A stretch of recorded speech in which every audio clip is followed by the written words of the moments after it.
Okay. I'm going to share my screen because since we last met, we've developed a draft which has been shared with you, several versions. The latest version this morning. I'm sorry for the late revisions, but it's still kind of a living document. Monday, there is a meeting of the commission, and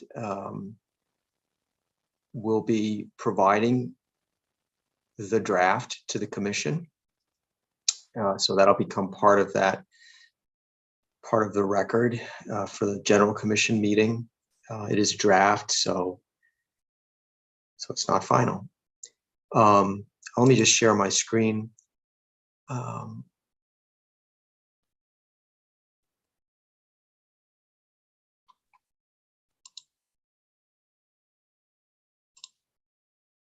And let me know if you can see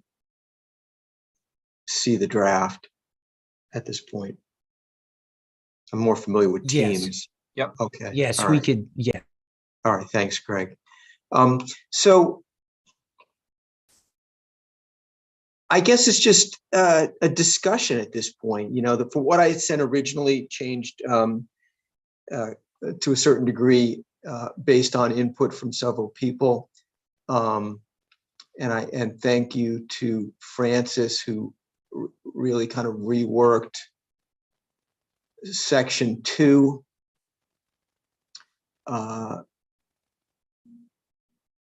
2B mostly, and kind of combining 2B with sort of additional recommendations. So this is the latest version that we have. Probably people haven't had much of a chance to look at it, but I'd like to get initial reaction from anybody in terms of how they view this document, because this is the basis for what we're going to be reporting out for our working group. One of the things, David, that I think is going to be important that we get together our arms around here is that, so in Connecticut, we talk about how most of the towns have a Euclidean type zoning regulations, and that's what we're working on.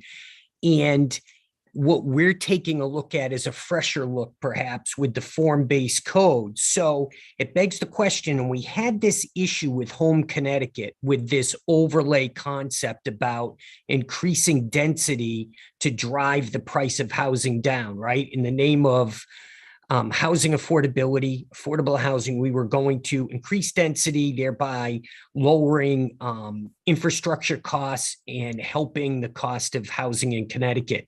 Here, I think what we're going to be pressed with are we recommending a wholesale change to form-based zoning requirements, or are we offering some type, and in this document does that, it talks about ways to implement pieces of more advanced zoning concepts. And I think that we do have to the broader base, not even just the commission itself, because I think we're all on the same page, but once we get an audience outside of the group that's working on this and talking about it, we have to be able to explain what the implementation stage is, what are we offering with our research for each town? How would you implement it, what it would mean for their existing zoning, and how do you get there? How do you improve?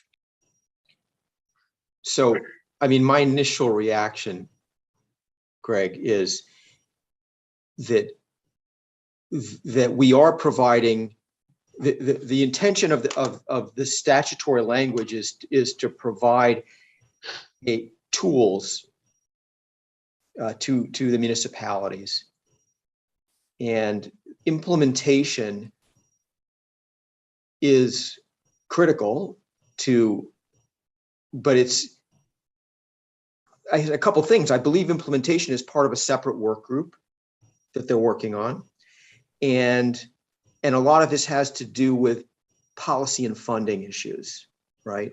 So, you know, and our document begins to address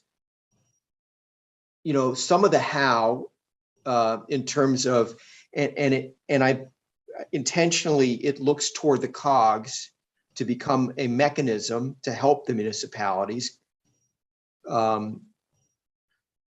So I don't think I just don't think we have the authority or even the direction per the statute to say we're replacing everything, but we're giving municipalities an option. And then I would hope that the outcome here would be the legislature would provide the mechanisms, financial and other supports to assist the towns somehow. And I think that starts with education. It's nobody, lots of us on this committee did not really understand all of this stuff when we first started. And, the first thing we did was to go through a series of sort of introductions and education from others. And that's, yeah, I think we're going in the right direction. I think making it mandatory across the state is a fool's errand. Yeah, Frank, and I'll just add, Frank and if we could use the hands up thing, that would be Sorry. helpful, because then I can at least order this. But Frank. I like the way you put it together, David. And I think it points out a common problem with stuff that emanates from Hartford to the rest of the world of Connecticut, is they roll out all this stuff without thinking about how it's going to actually get done, how it's going to get paid for, and how it's going to get coordinated. I mean, the simple thing like the disconnect between a plan of conservation and development and zoning regulations. Having been zoning chairman for 30 years, I got to live through 10 rejiggers of the town's plan of conservation and development. And they never once even bothered to consider talking to the zoning group about what things we saw as a problem with the development side of the plan. So I think trying to pull those things together and recognize that rolling this stuff out without any support or funding from the Cave of the Winds is basically a useless exercise. And to that, we have put in here a paragraph, and again, I want to thank Francis for helping recraft some of the original language. This whole paragraph for this, this statement is, maybe I should make it in bold, I don't know, but bold and yeah. 20-point type. Yeah, Pete.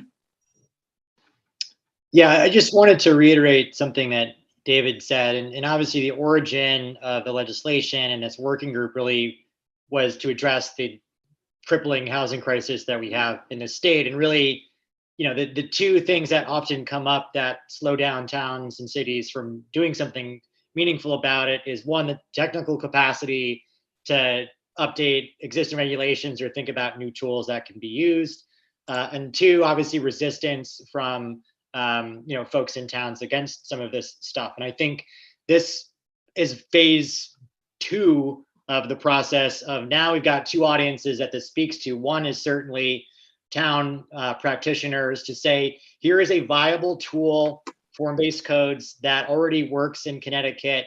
And, this is something that can shake up some of that status that we have in the state locally that we can explore. Here's some resources for to get started. And of course, the second audience is the legislature and the administration to say, we clearly need some resources for this. I think the framework of doing it as incentive, this big part is having the actual carrot to do so. So to me, this document speaks both to practitioners interested in new ideas that can change up some of the politics locally and give more ideas to get around people that objections about what density is going to look like. Here's a really good tool that can get ahead of those questions and get to some consensus and start building. And the second audience, of course, is, hey, we need to fund this and really give some tools and resources to towns that are interested in this, because we're not mandating it. It's not going to be 169 form-based plans that we're going to have to review. We can really start executing if we get some funding together for this. So that I'm content with this being another point of conversation for both of those audiences, and I think it achieves that. We have some quibbles, of course, as all of us do, I'm sure, but generally I think that's the intention. I think we've achieved that. Francis. Yes, thank you. I would agree with all the comments made so far. I'd add probably two. One is that there is, in the document, we point to the need for, I don't want to say a zoning czar at the state level, but somebody who actually communicates to municipalities. Right now, there's nobody whose job it is to do that. And this neglect at the state is also reflected in an unawareness of municipalities that have done form-based codes or TOD zones, plans, that can't implement them because the state resources aren't there. So the state should be helping out the towns that are trying to do the right thing. The other thing is that if you look at land use in Connecticut versus other states, we have a wonderful level of volunteerism, civic engagement, and we have wonderful planners, but we don't necessarily have the same level of analysis that's done in other states. The fiscal impacts of land use are often examined in other states. They look very closely at what the impacts of development are. If we look at Connecticut for the last 40 years, property taxes, inflation adjusted on a per capita basis, are 2.5 times what they were 40 years ago. And that's a major inhibitor to development of all sorts. It's also a major cost driver for housing. And what drives property taxes? Well, part of it is building infrastructure that we frankly can't afford by not doing density. And so I think bringing an additional level of analysis and more professionalism to how we actually make land use decisions is an important point too. So, France, if I could follow up with that, do you think that that's something that should be laid into this draft, and what do others think about that in terms of as a recommendation, a statewide, sort of stream of consciousness here, is this going to like turn so many people off because it goes against the idea of home rule, which is, by having a state planner or a state expert or czar or anything like that. Well, that's why I didn't want you, sorry to interrupt. I don't want to use the word czar, but I can't think of a better term. But what's really missing, for instance, we saw that Public Act 2129 prohibited minimum home sizes, and that was a suggestion included in the bill at my request, and that was actually banned by court precedent about 30 years ago, and it had never trickled down to a number of local zoning codes. Now, were they being scofflaws? My suspicion is they weren't aware of the court precedent, or nobody ever said, hey, this is out of date, you've got to scrap it. It never arose as an issue, but it may still have had a chilling effect on people who wanted to develop smaller starter homes. So I think that that's the challenge is, the courts make decisions, they get passed down, research is done, it comes out. A lot of this information never actually works its way back into our plans and zoning codes.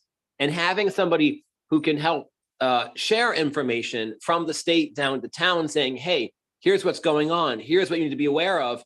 Here is what you have to do could be helpful.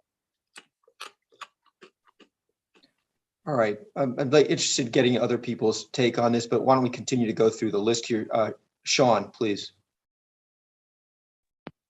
Yeah, I'd like to add to what Francis was saying, and I saw Leslie's comment about a state resource planner, and really, I raise your zoning czar to state planning office.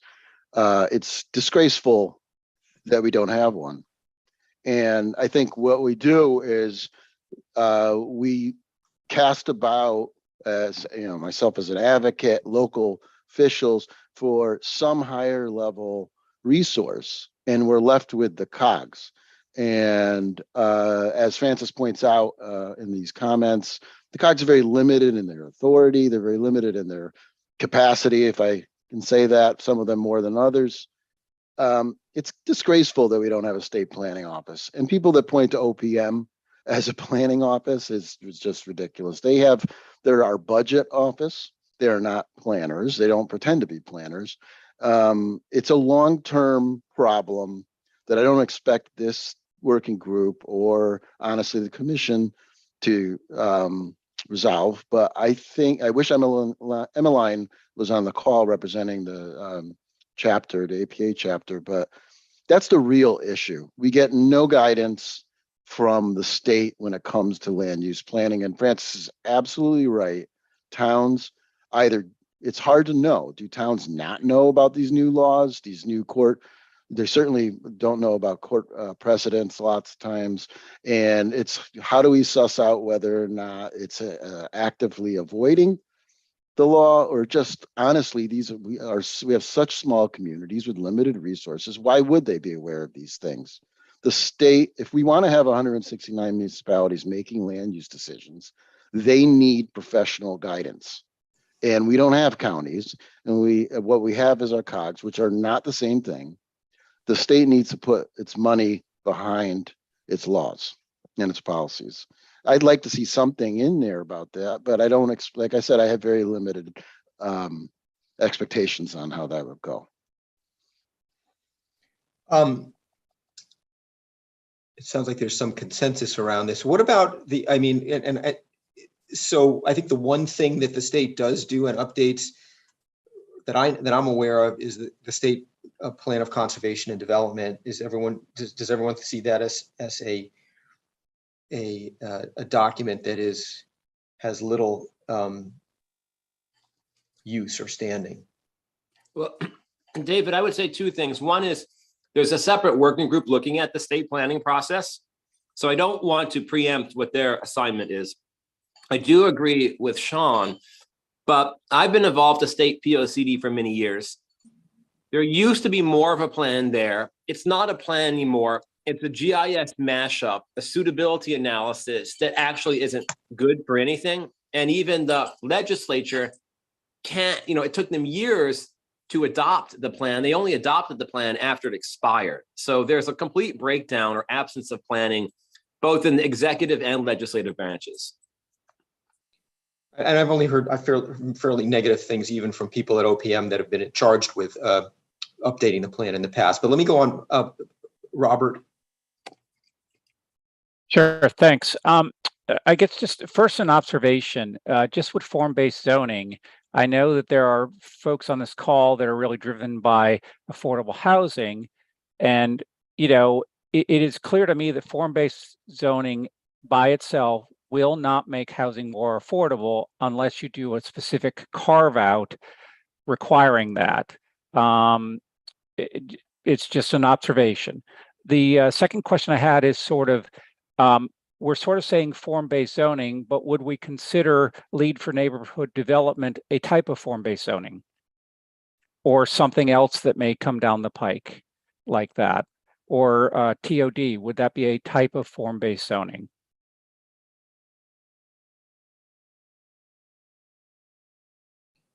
Anybody wants to jump in on this before we move on to the next hand? Leslie, you want to address that? Your take on that? Just in a word, it absolutely could be. It's a question of what it addresses. Great. And my final thing is, I think to the degree that, as was previously discussed, we make resources available to municipalities.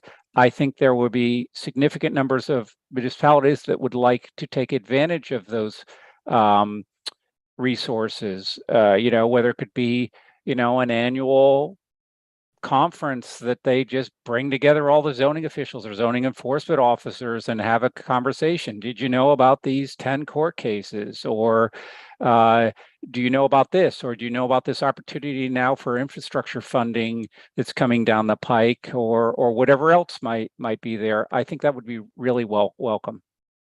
Thanks.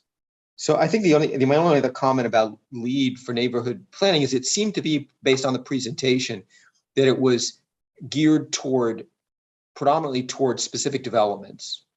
Like this development will follow these guidelines versus a sort of more overarching requirement in a zoning regulation. That was kind of what I heard. Well, I understand, but there could be this effort of a revitalization of a downtown to say we want to target and encourage lead for neighborhood development and each project to come in one of that. And if you do, you're going to get expedited treatment and, kind of fast track through the process. And if you don't want to do it, that's fine. You don't have to, and you can go back of the line and take a number. Yeah, if I may jump in here, I think that you can, Robert, I mean, there are many ways to skin a cat, but there are definitely aspects of form-based codes that can support sustainability.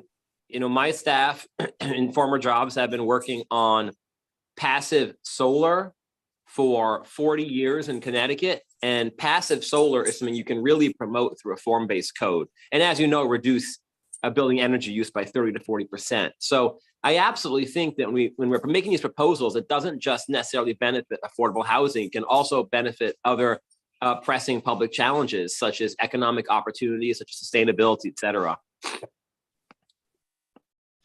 All right, Philip, please. Sorry to keep you waiting.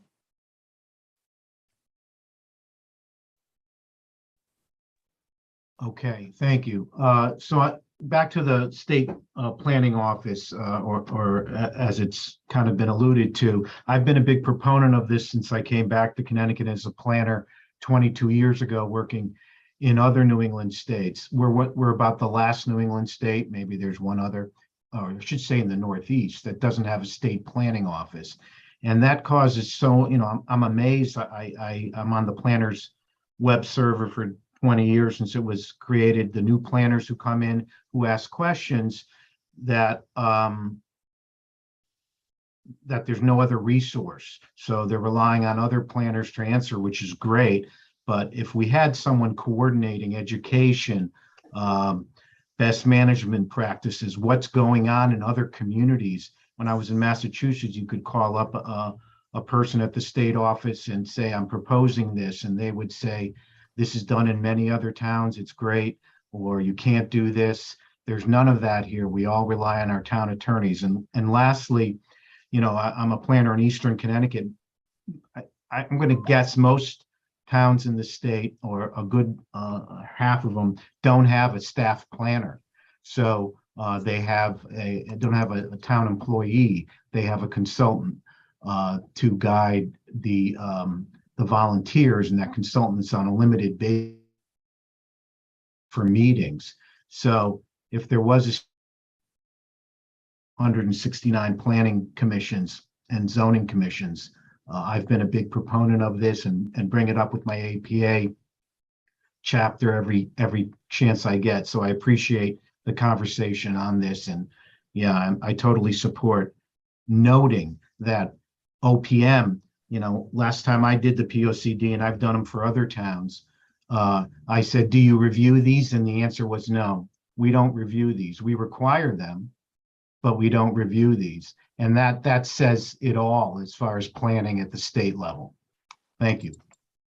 Oh, thank you. I mean, I have, you know, daily interaction with OPM, and I would think a statement from our committee suggests a planning office would be probably welcomed by certainly the civil servant folks there, that the one person there that has anything to do with planning issues at this, I shouldn't say it's just one person, but nobody has that dedicated position. So in any case, Ben, please.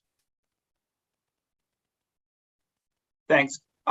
Just I think maybe a small note on the draft, which I thought was great. Looking at 2129, the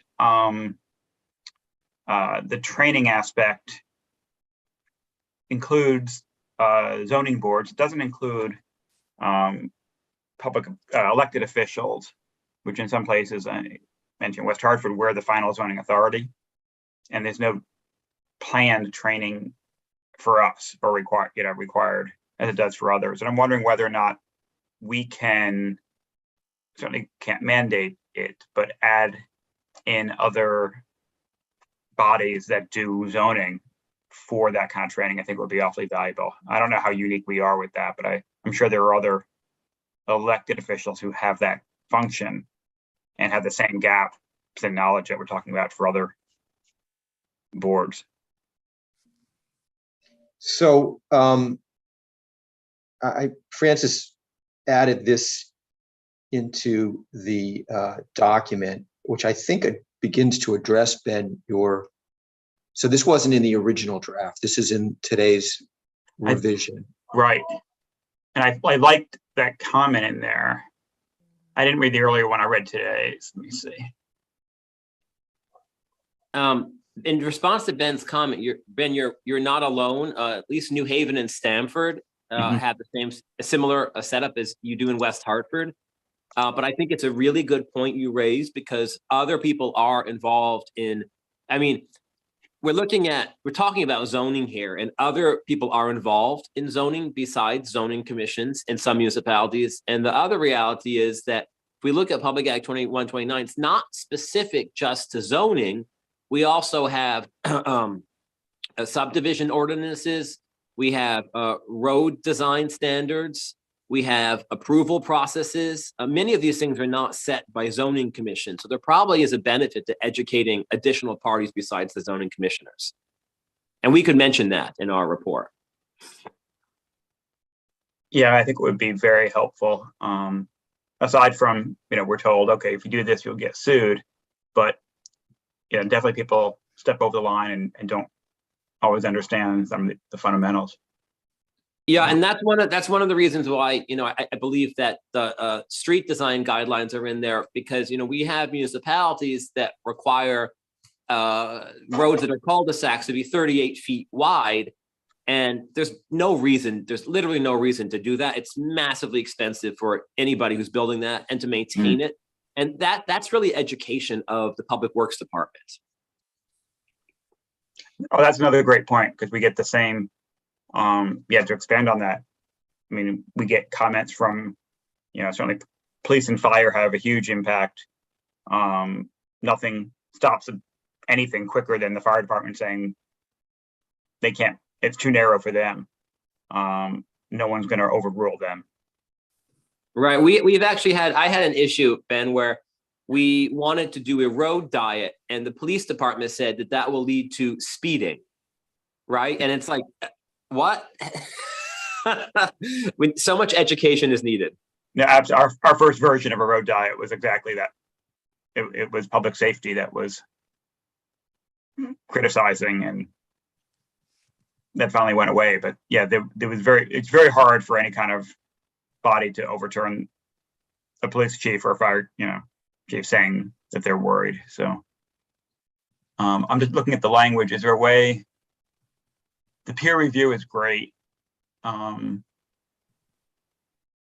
would suggest, without trying to sort of wordsmith this in real time here, unless it's very minor stuff, that Ben, you take a crack at this if you think that there's language that you'd like to see, and I will send it this afternoon. Okay. Caroline? Hi, can you see me okay? We'll see part of you. You see part of me? I can't see my. That's okay.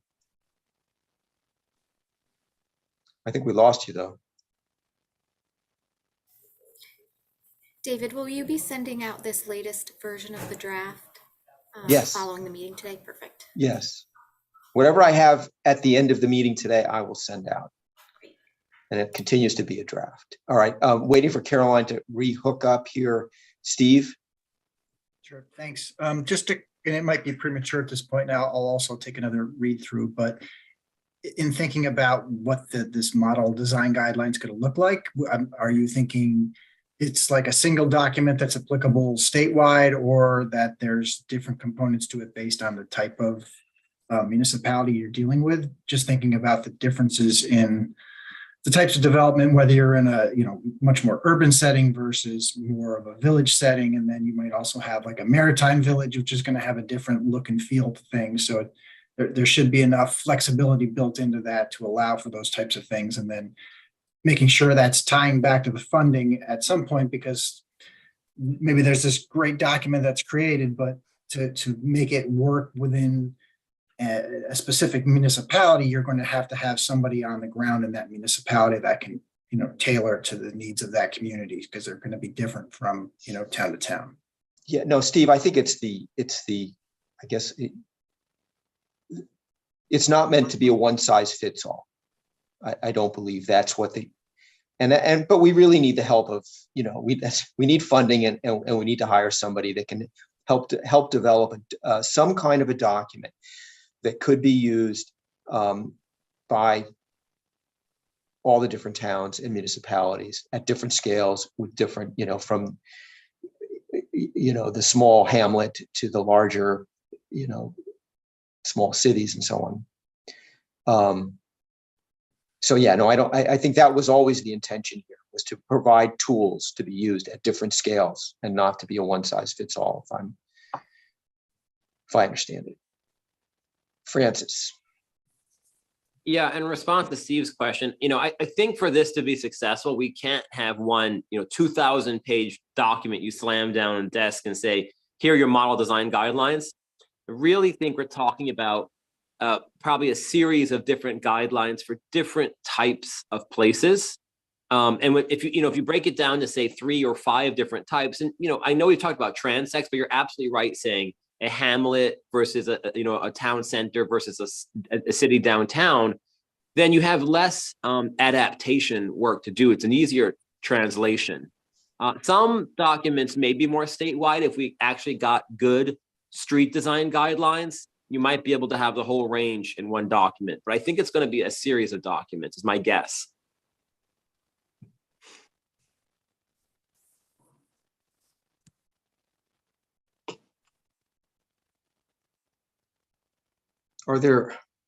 Nobody's got their hand raised.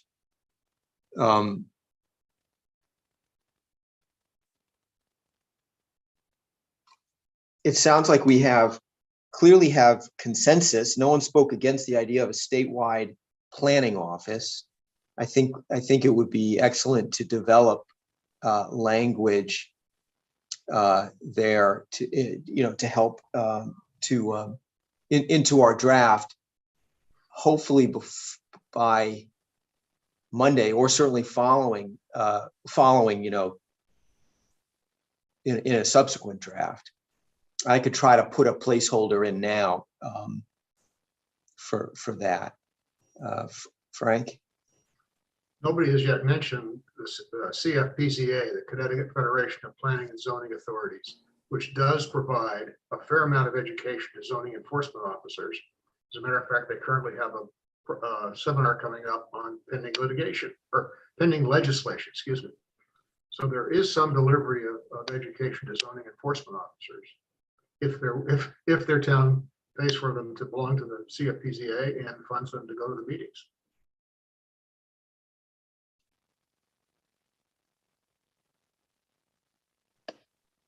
Should that be like a resource or some kind of a link that we include? Frank, if you could send that to me, I can add it into the. Okay. Yeah, they are the ones that provide education to people who think they might enjoy the thrill of being a zoning enforcement officer.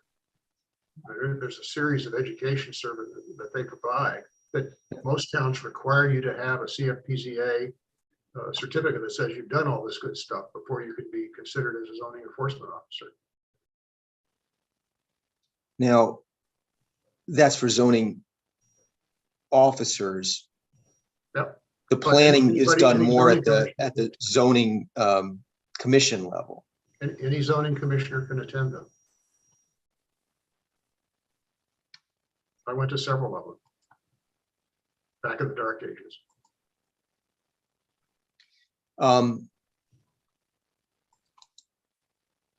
Additional comments? What do we need between now and Monday? Thank you, Robert, by the way. I mean, at some point I have to, end, because Ashley's going to want to share this up and it needs to be done soon. We're not presenting a final document, Leslie. So, I think we have something that we need for Monday. I don't think we need anything else. I can try to just put in as much as I can and try to meet, and Ashley, maybe you could tell us what your deadline is for Monday. Ashley, are you there?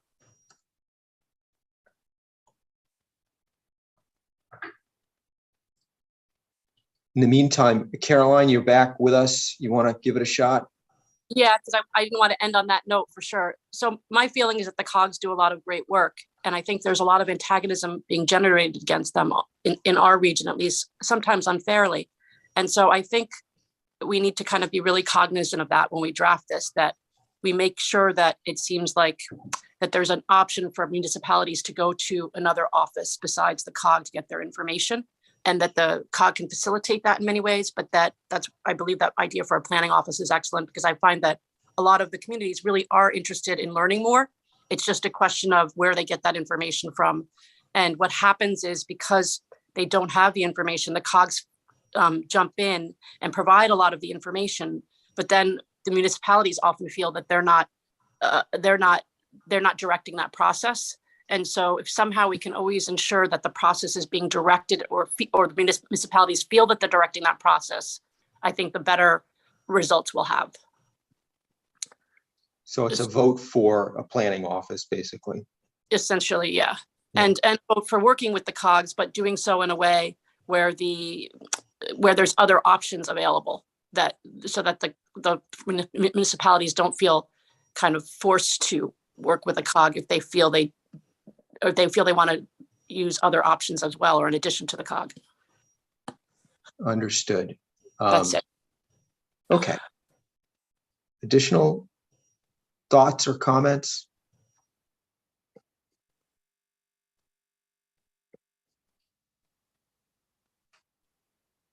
And so I just want to, I have to expand my view here. I want to see if Ashley, are you there? I see you're still here on the meeting. Just wondering if you could comment on a time frame. I'm sorry, David. I was speaking to somebody else. I'm so sorry. Oh, that's okay. I don't know if you heard the question. When was your drop dead date for time frame for the draft to be shared out for Monday? There was no draft needed for Monday's meeting. It's only the chairs wanted to share with the full commission what they had at that point. The draft will be needed the week before the December 5th meeting. Okay, so we have time to finalize a draft. I would like to share our work so that we, rather than just say we've developed a draft. It is a draft, so I don't think that we're committing to anything unless anybody really thinks that that's objectionable. And I see that Emmeline is part of our meeting now and hasn't been able to say anything. Her name was brought up before. I'm sorry, I was a little tardy. I'm sorry about that. So No, I wasn't criticism. It was 50 glad minutes. to have you here. I just don't recall what the comment was that you would potentially be interested in commenting on. Can anybody refresh that for me? David, I had mentioned Emmeline, sorry, Emmeline, in relation to municipalities needing state planners for guidance, for expertise, and that I was hoping you would get on the call, that maybe you could speak on behalf of the chapter related to that.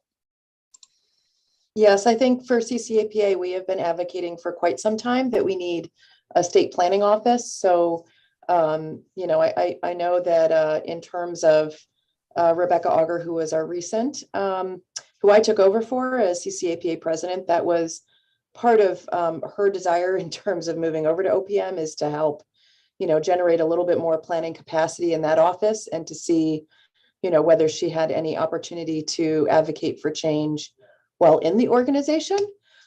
So, I think it's definitely something that we've felt a deficiency, both as practicing municipal planners, not having kind of that state guidance. We're a relatively small state, so in terms of kind of competing for some of the federal dollars, it's a disadvantage to us.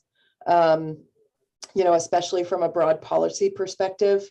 So, I know that this is something that, a lot of the planners who we represent and consultants and folks who are just working in the general planning realm have felt like, has been a big problem in the state. And then, part of it too is that it does actually drive your dollars in terms of, not having part of the executive branch of your government really kind of focusing on that level of expertise and, good policy that needs to be worked on at the state level. So, I think that, this is definitely something that the governor's office needs to kind of recognize in terms of proposed budget dollars and understanding that, there is a role for planning as a state function.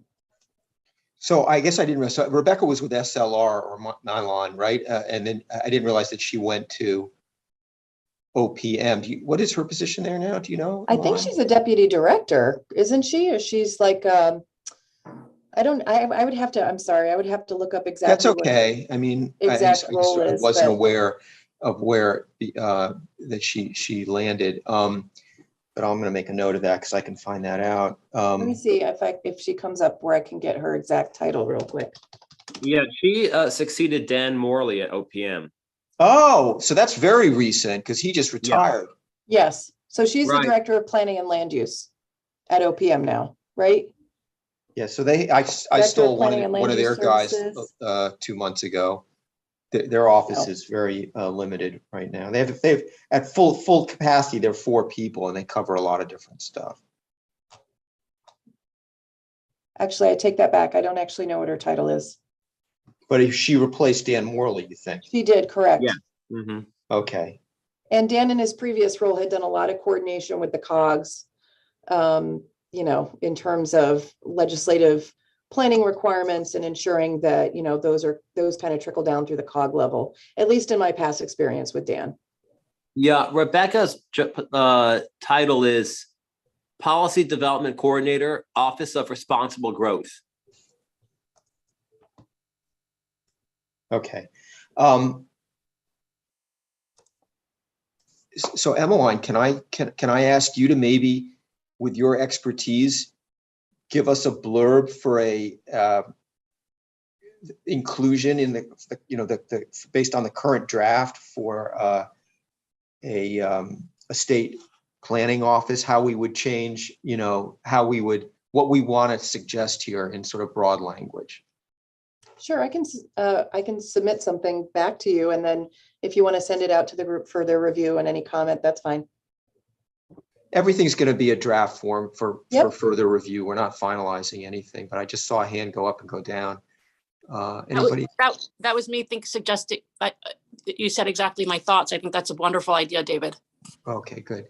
And David, if I could just chime in, you might want to say reinstate the state planning office, because there was a state planning office, and therefore legislators who may not know that, or other people who may not know that, it's not a new concept. Right. When is this?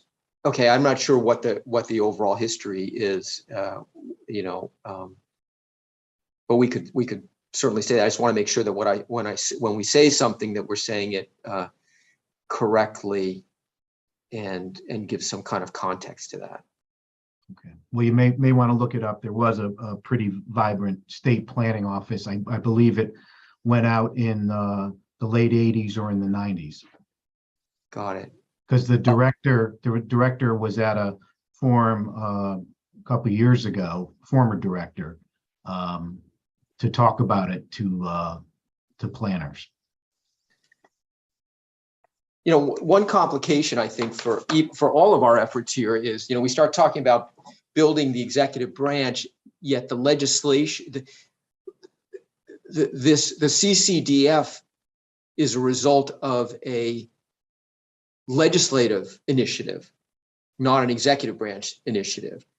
So just in my head, I wonder, how do we get the executive to adopt these kinds of recommendations other than the legislature mandating it, which is a good way. for things to happen. I guess it's all part of our recommendations then. Caroline, additional comments? Maybe then in light of that statement, maybe one of the things we can perhaps push to require is that planners advising towns be certified planners. Right now, that's not a requirement. I know in January 2022, there's going to be certified local zoning enforcement officials, but that piece about the planner would be helpful if there were certified planners, because at least those certified planners would be communicating with other planners across the state and part of organizations, and that might be more helpful. Francis? Yeah, I would oppose that suggestion. No state in the country requires planners to be certified. Only one state in the country even has optional certification, which nobody really avails themselves of because it results in them becoming personally liable for their decisions. That's really an unusual approach. The APA does have a certified planner program, which is a very expensive program, and it hasn't really demonstrated its value, at least from my perspective. So, and the other thing I should point out is we are facing a shortage of planners in Connecticut too. There's this talk about rolling back the requirement for zoning enforcement officers to be certified because we're facing shortages there also. So anything we do that makes it harder to get into the planning profession is going to complicate our planning challenges. So I would be against including that. Okay.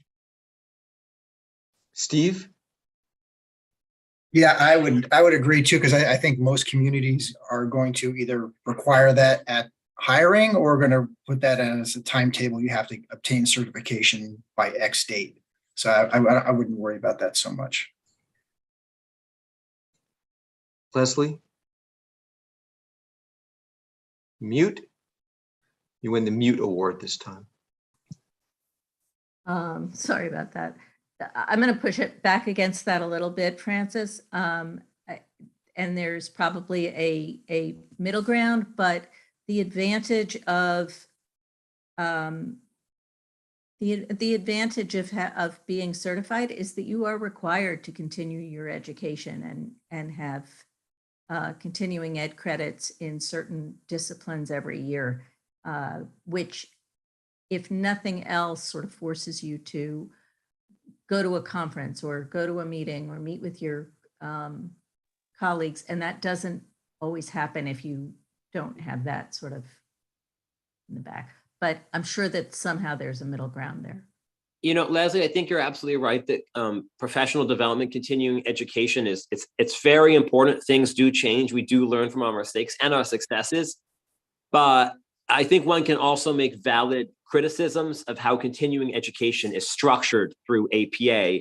And so this may be, yeah, I think employers may want to look at this and say, we want, they can either require any continuing education or they can fund it. I think there are many ways for employers to ensure this happens. Doesn't have to go through APA though. I do not disagree with that. There are ways to do it. Carolyn, I don't know if you still have your hand up because you have something additional to add or no. Okay.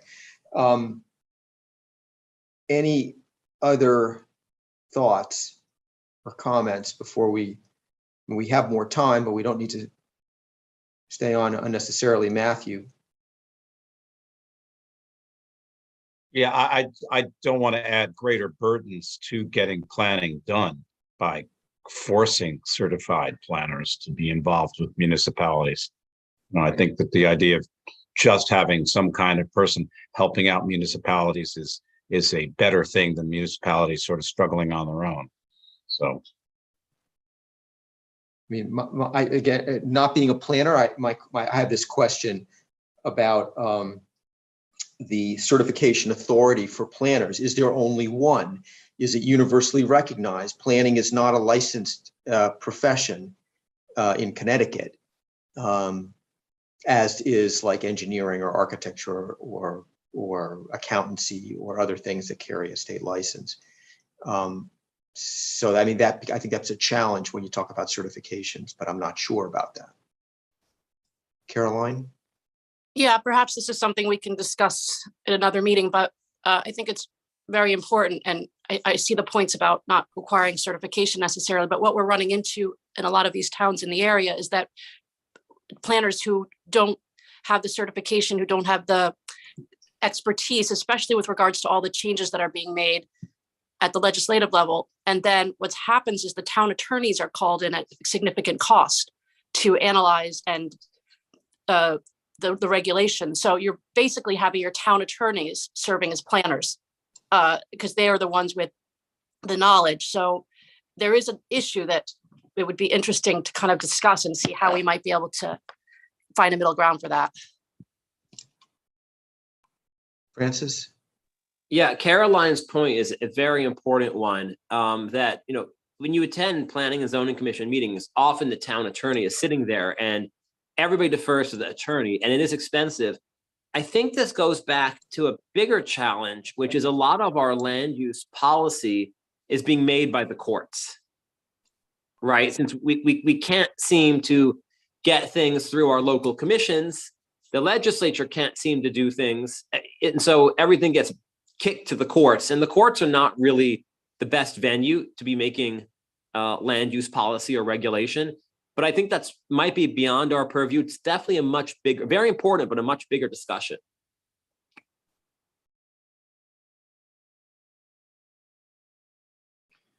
Okay, so I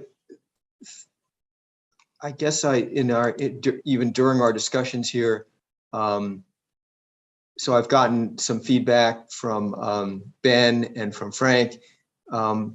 Other feedback that you can provide me with, I'd appreciate it. I'll try to bring this all together in another revised draft before the full commission meeting on Monday, so that I can share that there. We have time to finalize our draft. Obviously, we have another 2 months. I guess any additional comments? Caroline, you have your hand up. I'm not sure if that's from before or something new. Sorry, that's from before. I'll take it down.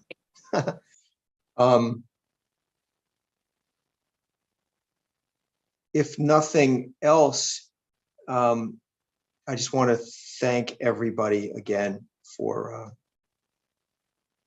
helping move this along, and I hope people will be attending, the others that are non-commissioned members to, attend on Monday's meeting. You should have gotten that link, I presume. I don't have anything else to add. I'm just stumbling here. So, David, could you resend that? Yeah, I don't think I read that link either. I think I would Ashley ask sent for it out. Ashley to send it out to the group if possible. Ashley, I don't know if you're available right now, or put it in the chat. Let me see if I can pull that out of my calendar. David, I gave you a thumbs up. Yeah, I can send that link out. It's also will be live streamed to be viewed on the YouTube channel. Is it the same link it's the same link for everybody, right? It is not. It's not the same. It is not. Okay, I'm So I'll sorry. send it out. No problem. All right. And all right. Ashley, another question for you. Can the chat be memorialized? I just don't, from a technology standpoint, know this in a document. Yes, that is something that I can do, and I can send that to you. Thank you, Will. Anything else? All right. David, great job. Move to adjourn. And Ashley, I was wondering if you could just stay on, Will, Ashley, for just a moment after the meeting. Thank you so much, David. Thank you, guys. Thanks, Thank you. everybody. Thank Bye. you, David, Appreciate it. very much. I need to